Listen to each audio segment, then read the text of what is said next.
सतलोक आश्रम संचालक रामपाल को कोर्ट ने दोष मुक्त कर दिया है। बता दें कि रामपाल के साथ इस मामले में कुल 38 आरोपी थे। साल 2006 में आर्य समाज और रामपाल के अनुयायियों के बीच खूनी संघर्ष हुआ था, जिसमें रामपाल के ऊपर गोली चलाने का आरोप लगा था। इस गोलीबारी में झज्जर जिले के रहने वाले 62 वर्षीय बुजुर्ग सोनू की मौत हो गई थी। इस मामले में आईपीसी की धारा 302 सहित अन्य धाराओं के तहत मुकदमा दर्ज किया गया था।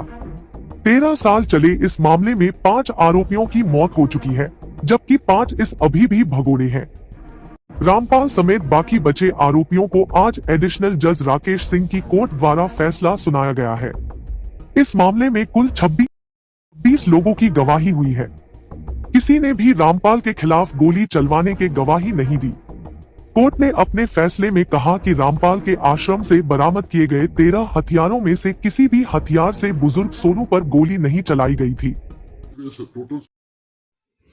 आप लोगों ने अभी सुना जगत गुरु तत्वदर्शी संत रामपाल महाराज जी के आश्रम से किसी भी प्रकार का हथियार नहीं था और किसी भी प्रकार की गोली नहीं चलाया गया था। फिर भी जगत गुरु तत्वदर्शी संत रामपाल महाराज जी को जेल जाना पड़ा। उनके नाम पर 8-10 केस हुआ और 8-10 केसों में से रामपाल महाराज जी धीरे धीरे सभी केसों में बाइज्जत बड़ी होते जा रहा है। क्यों हो रहा है?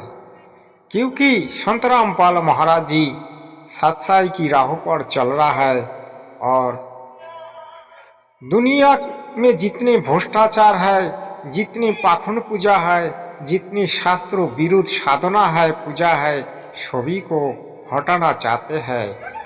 इसके कारण से हमारी देश का नकली संतों ने उनकी घोर विरोध की और जब उनकी सामना नहीं कर पाया था तो आप उनके नाम पर झूठी केस डाला। एक षड्यंत्र की तहत उनको फंसाया गया।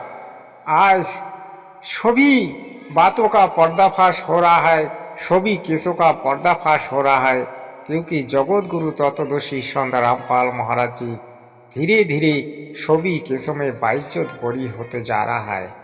देखिए, कोर्ट के जज ने आपको पूरी बात बता देंगे, क्योंकि कोर्ट के जज ने जगत गुरु तत्वदर्शी संत रामपाल महाराज जी को कोई केसों में बाइज्जत बरी किया है। जैसे कि सोनी नाम का एक भगत पर गोली चलाया था, लेकिन संत रामपाल महाराज जी की ओर से कोई गोली नहीं चलाया था और संत रामपाल महाराज जी के ऊपर वो केस ठोक दिया गया। लेकिन बाद में इसका कोई प्रूफ नहीं मिला, तो इस केस में रामपाल महाराज जी को बाइज्जत बरी किया गया।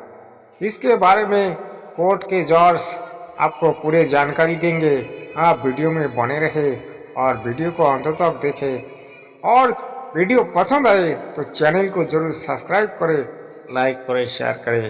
धन्यवाद। 27 अक्यूज का मुकदमा श्री राकेश सिंह एडिशनल सेशन जज की कोर्ट में चल रहा था।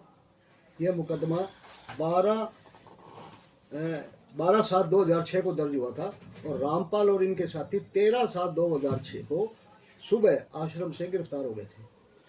इनके खिलाफ मुकदमा चला, जिसमें 62 आदमी टोटल थे जिनको चोटें लगी थी। इनमें से एक आदमी सोनू, उसकी मृत्यु हो गई थी और उसकी मृत्यु गोली लगने से हुई थी। अब आज हमारे सामने 27 मुलजिम थे, जिनमें से 3 दोषियों को, कृष्णकांत, देवेंद्र और सुनील को 2-2 साल की आर्मजेट के नीचे सजा की गई है, क्योंकि इनके पास जो असला था वो दूसरों का था, पर इनके पास कोई लाइसेंस नहीं था। इसके अलावा रामपाल समेत 24 दोषियों को सब जुर्मों से बरी कर दिया गया है। तो क्या चार्जेस थे सर? इनके ऊपर 302, 307, 148, 149, 120 और आर्मजेट। तो इसमें टोटल कितने गवाह गुजरे? इसमें 78 गवाह भुगते थे जी, जिसमें पब्लिक के कितने थे? 26 गवाह पब्लिक के भुगते थे जी।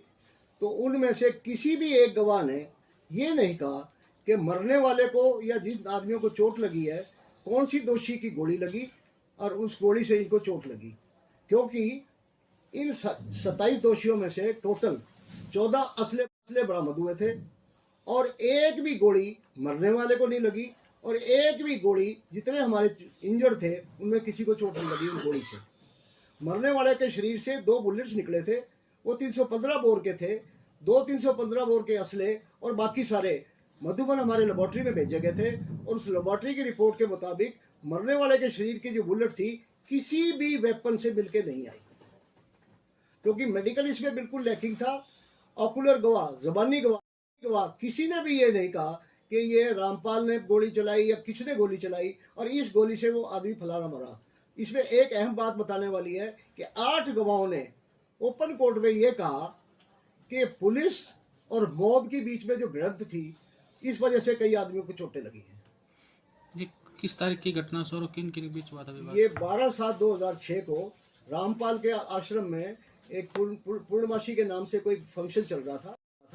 27 गांवों की आसपास के गांव वाले जो आर्य समाज में विश्वास करते थे उन लोगों ने पंचायत करके फैसला किया था कि यहाँ से आश्रम के ऊपर ये जाम लगा हुआ है, इसको खाली करवाने के लिए और आश्रम को खाली करने के पर्पज के लिए बातचीत करने के लिए आए थे। परंतु उससे पहले ही एडमिनिस्ट्रेशन को आभास हो गया था और दोनों तरफ, उधर झज्जर जिला की और इधर रोहतक जिले की पुलिस और एडमिनिस्ट्रेशन वही थी। 5-6 हजार पुलिस वाले वहां हाजिर थे, सीआरपीएफ की भी बटालियन थी। इस करके रामपाल का आश्रम अंदर से बंद था और किसी गवाह ने यह नहीं कहा कि रामपाल के आश्रम से किसने गोली चलाई। एफआईआर कब दर्ज हुई थी? 12/7/2006 को। इसमें जेल में भी रहे थे सर? ये जेल में जी काफी अर्सा तक जेल में रहे। रामपाल के बीच में जमानत हो गई थी, परंतु एक बार वो गैर हाजिर होने की वजह से फिर वो हिसार चले गए थे। हिसार में वो बरवाला में आश्रम थे, उसमें कोई कांड हो गया, इसलिए तब से यही हिरासत में है। ठीक है सर।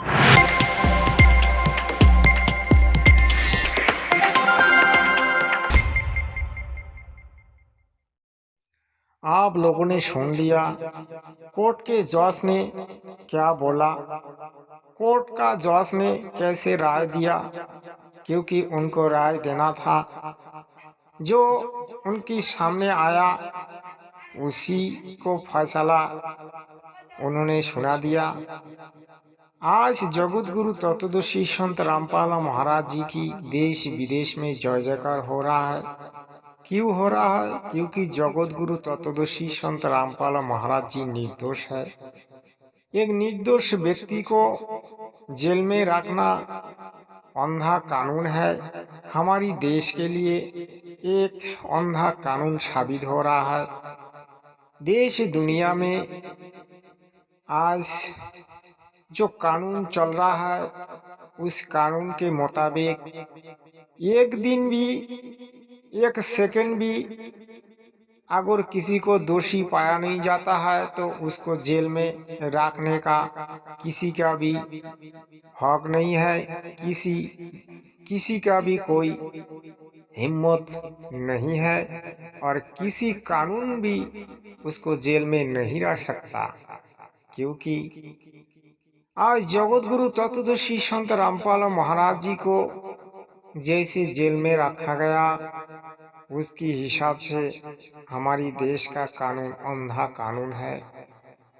मैं तो वही कहूँगा, चाले भले लोग मुझे कुछ भी कहे, लेकिन एक परम संत को जेल में रखना हमारे देश के लिए कितना भारी पड़ेगा बाद में सभी मीडिया, सभी प्रशासन, सभी सरकार पछताएगा।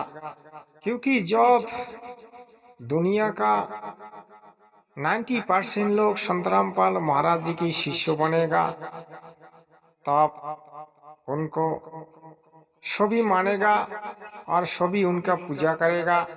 जो विरोध किया उसको तो फिर वही हाल होगा जो कि होना है।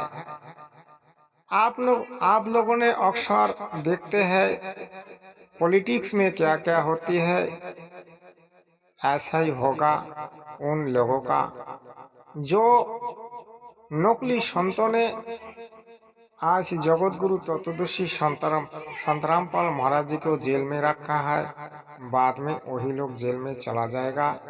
सत साहिब, आप वीडियो को मैं आगे नहीं बढ़ाऊंगा। आपको वीडियो कैसा लगा आप कमेंट्स में बताइए। सत साहिब।